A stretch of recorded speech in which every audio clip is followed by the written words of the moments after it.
it's really in Sammy's field of expertise. Today she's going to discuss with us just about around the utensils. Where do you even start? Do you go into the shop? And I was in a baby shop the other day and I was like, sure, in my day we didn't have all these thousands of choices. First and foremost, it doesn't have to be complicated. I think that's also something with babies is that you think that you need to get the biggest and the best, have this whole array of things, which actually isn't necessary. So starting off with the spoon, when there's a big little cup or little bowl on the spoon, they look really cute, but they're just not practical. You'll end up having to literally lift it up like that, and that's you doing the work for them. So from an oral motor standpoint, you're actually dumping the food in their mouth. You want to just be offering it, and your little one needs to come and actually scrape it off the spoon. There is a skill they learn in with a spoon. Don't throw the spoon away and think it's all bad. So even if you are that handheld baby food mom, encourage them to get used to a spoon and to play with it. And you've seen the options that Sammy has shown.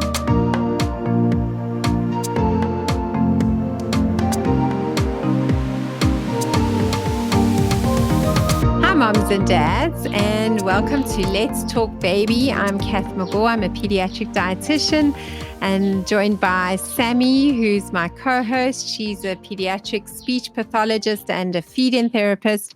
Welcome, Sammy. Hi, Kath. So nice to be doing this together again. And we are, for those joining us for the first time, we are on a weaning journey. And we've had the privilege of joining Sammy and her little girl, Kyla, on their weaning journey. So we've been following her as she's been going through the motions, what she's been doing, how it's been working, what's good, what's not working. And it's just been really fun. To go through that with you. For those of you that would like to go back or look at the other podcasts, we've covered some really relevant topics around weaning that can be extremely helpful for you. And today's topic, I think, is just amazing. And it's really in Sammy's field of expertise. And so I'm even excited to learn from today. Sammy has a wealth of information and knowledge around feeding little ones, and specifically with the mechanics of feeding, how the mouth works around feeding. And I love listening to explain the developmental aspects of feeding and the benefit of the different jaw muscles and how it all works. And today she's going to discuss with us just about around the utensils that we use. Like, do we use spoons? Don't we use spoons? What are the benefits of using spoons?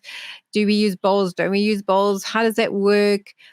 For those of you that have been following Kyla's journey, know that Sammy has taken a kind of a combo approach. In Weaning Sense, we call it the collab approach. So it's using a spoon and a bowl, but it's also having your baby lead the weaning with regards to eating, using their hands to eat, making choices around what's in front of them, what they put in their mouth. So Kyla's been doing both and is a champion at both and really enjoying it and doing that. So since Kyla has been using spoons and other apparatus, I'm really excited to find out what is helpful, what isn't helpful. And I'm sure you moms and dads out there are going to find this invaluable. So Sammy, when you start the weaning journey and you decide, okay, I'm going to now start my baby on solids, and you are maybe going to do, like you chose to do, a combination of baby-led weaning and more like spoon feeding, where do you even start? You go into the shop, and I was in a baby shop the other day and I was like, sure, in my day we didn't have all these thousands of choices. Like, how do you know? What are you looking for? What is good? Maybe we start with the spoon. Like, what would be a good choice to make? Or what do you look for when you are choosing a spoon? Yeah, I think that's the thing. Hey, Kath, you go to these baby stores and it's so overwhelming, the amount of things, and the advertising is what gets me. They all have the right labeling and the right words, to kind of advertise the product as being the best and the best for oral motor development and the best for this and the best for that. And I can understand how it can be so overwhelming. And it's something that I work a lot with little ones and their families, is just guiding them in terms of what feeding utensils and apparatuses to use. And And when parents are starting out, there are some basic ones that I like to recommend, and then obviously there are instances where little ones might need something a little bit more suited specifically for them. But obviously that's very individual, and I think if the parents are stuck with that, then getting guidance from a professional can be super helpful. And also the big thing, like with everything baby, and I've realized it now becoming a mom, is that it's so expensive. You're not just spending willy-nilly, like small amounts. You're actually spending a lot of money on these things. So first and foremost, it doesn't have to be complicated. And I think that's also something with babies, is that you think that you need to get the biggest and the best, and have this whole array of things, which actually isn't necessary. So starting off with the spoon, I really like this type of spoon. It's by Vital Baby, which is quite easy to get in South Africa. But for those that maybe don't have access to the spoon or are from a different country, basically the thing I like about it is it's a very flat spoon. So you can see there's actually no little cup. So when this goes into the baby's mouth, they have to do the work to get it off. So they're going to use their little lips, and you're essentially just going to put the spoon directly into the mouth, and their little lips are going to go over and scrape it off. When there's a big little like cup or little bowl on the spoon, they look really cute, and I actually have some here, but they're just not practical. So you'll find you'll land up having to literally lift it up like that to actually get your little one's lips to scrape it. And that's you doing the work for them. So from an oral motor standpoint, you're actually dumping the food in their mouth. So you don't want to be doing this the whole time. You want to just be offering it, and your little one needs to come and actually scrape it off the spoon. So this is also a really nice size. So for a little one that's starting out mouth size, some of the spoons can be quite large. And I've even seen little ones in the past. So I never experienced this with Kyla, but where the spoons are so big that it actually causes them to gag. So you want something that's not invasive in the mouth. So this is a nice small size. I bought this, and it comes in a pack of, I think it was 6 or 7, all different colors, and really affordable. And this is a, if you don't get, like I say, this brand, you want to look for this type of spoon, nice and flat, not too broad, and no cup. So that's a good start spoon. Love this one. Also what we did when I started out with Kyla, it actually came as a set of 2. So this is like a little sensory spoon. So I don't actually feed Kyla with it, but like we said, we're doing a bit of a combination approach. So when I started out with her, and if I'm feeding her, I'll give her this, and I'll put a little bit of puree on this spoon, and I'll give it to her, and she then takes it and puts it in her mouth. It's nice. It's a silicone spoon, so it's really nice and like hardy, but also for the gums. So when she's teething, she likes to chew on it. And this I got from Little Weasel. I ordered it online, and it came as a set of 2. The size is nice. So sometimes I see the ones that are quite big, and often you just see the little ones hold it for a few seconds and drop it. This is nice and light. And I think I remember doing peanut butter with this, Kath. I think you said to try and give Kyla, put a little bit, when we're introducing peanut butter, just put a little bit of peanut butter on here. And Kyla then was able to put it into her mouth herself. So this is a nice spoon for your little one to have. And we give that to Kyla. So because it also depends on your baby, but Kyla was very interactive with food. So she liked being involved, and she keeps trying to grab the spoon. So I'm able then to give her own spoon. And the thing is with these spoons is when Kyla does grab it, she tends to shove it in the back of her throat, and then you get a gag. So these are more for mom and dad. And then these little ones are really nice for your little one if they want to get involved. Nice to learn feeding. And then another little, and I don't know the brand, but I got these off Take-A-Lot. They're also really cute little silicone self-feeders, nice size. So Kyla's able to hold on to it like this. So we're working not only on feeding skills, but on fine motor hand skills. We don't really use the fork at this stage because she's not digging a fork into anything, but we use the spoon a lot. Again, really nice shape, nice and shallow. This is quite broad, so she's fine with it now. In the beginning, it was a bit big for her, but also nice. I preload the spoon, put a little bit of puree on, and she's then able to put it in her mouth. So spoons, this is generally all that I use with Kyla is a set of 4 spoons, and that's it. It works well for us, and we don't need anything more. We're not obviously at knives, just that's still fine. Yeah, that's not quite ready yet.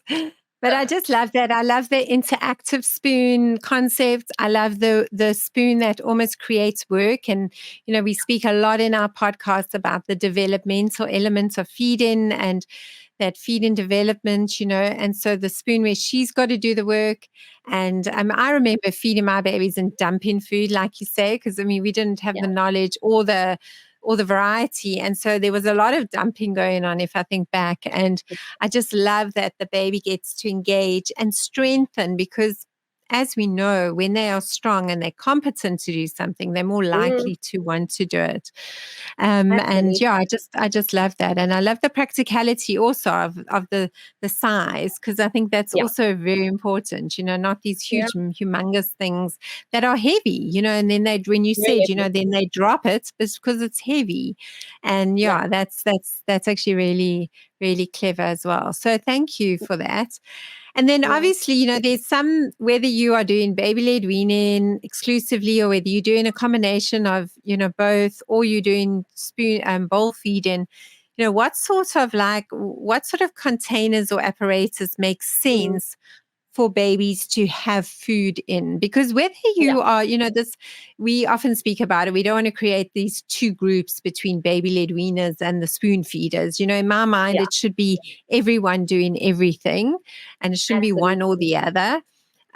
So what are the ideal bowls when weaning your baby, and what would make a bowl a good bowl to choose?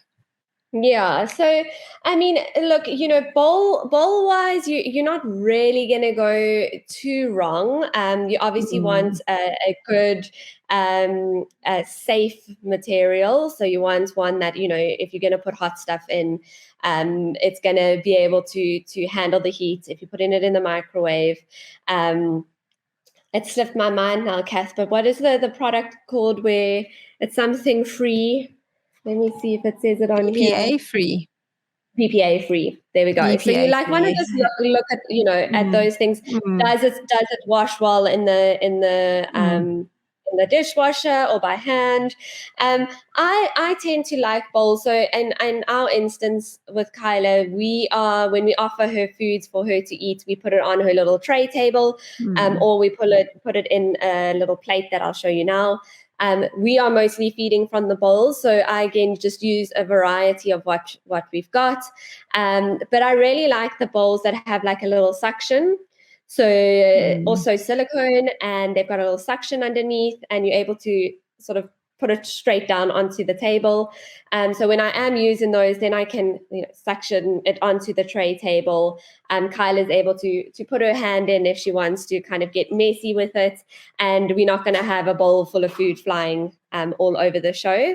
So there's really great ones on the market that have different types of suctions, and so those I like. And then in terms of plates, so this is one by Easy Peasy.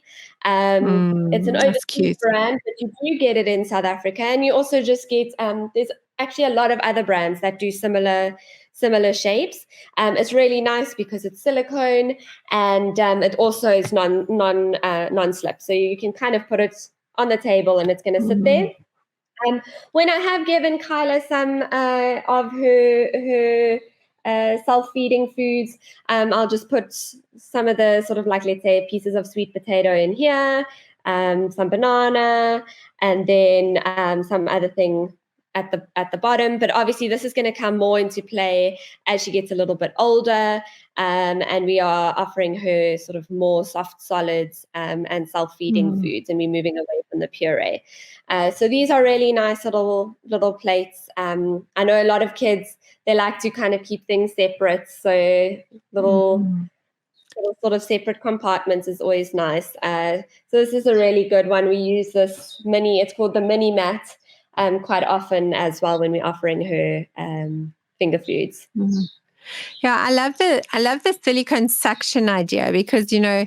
it can become a bit of a game, especially with the older baby, chucking it off the table, and then that can frustrate you, especially if you're doing a lot of self-feeding. And, I often have parents that just ends up always on the floor. And yes, they can chuck the food out, but I think if there's one less thing to chuck, I think that Yeah. is helpful. And also just Absolutely. easy. I know for me also what's always been really important, which is why I like the one you showed us, is you don't want a bowl that's got sides where the child can't actually see what's in there, this kind of secret bowl of food that I'm bringing towards you, and then I'm going to spoon into your mouth and you have no idea what it looks like. So you really want the flat side, the low side bowl. They can have a view of what's going on inside, and that makes them just feel they can trust it and see it. So yeah, that's so helpful. So helpful. Yeah. And then what I forgot to actually add this. This is really nice. It's one of those little silicone feeders. And I've also used it a lot in therapy with kiddies that are quite prone to gagging. I've used it a bit with Kyla when I've seen that there's a food that she can't really tolerate just yet. And so then I just put the food in here, and she's then able to put it in her mouth and get the flavors and the taste of it, and chew on it, so that when I do offer it to her again, it is a familiar taste, and she can maybe better able to manage the food. But this is also something that's really, really nice, especially if you've got a picky little one, or a baby that's prone to gagging on a lot of textures. This is a really nice one. Yeah. I forgot that one with the it's also nice. It's nice for moms who are a bit nervous about choking as well. Because that's a big thing. So, yeah, and they can actually learn and experience a lot more tastes and flavors as well by having access to that.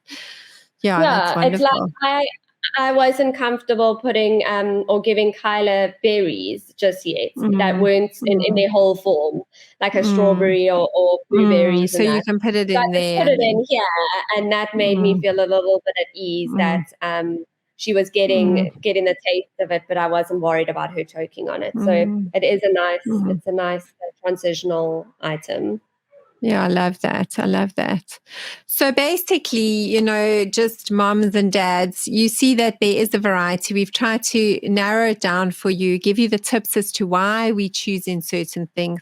Sammy has given her insight, which thanks so much, Sammy, for that, as to, just around the spoons. That's probably the most important part of the feeding utensils in that space. And even if you are just thinking handheld feeding, at some point your baby will need to be a spoon-fed something, whether it's like yogurt or whatever it is, or a porridge or something like that. And also, I think what's important, and this is just to mention, there is a skill they learn in with a spoon. Yeah. And so, don't throw the spoon away and think it's all bad. So even if you are that handheld baby food mom, encourage them to get used to a spoon and to play with it. And you've seen the options that Sammy has shown. So thank you so much, Sammy. That was really, really so helpful and insightful. And thanks again, mom and dads, for joining us. And we look forward to the next one. Bye, everyone.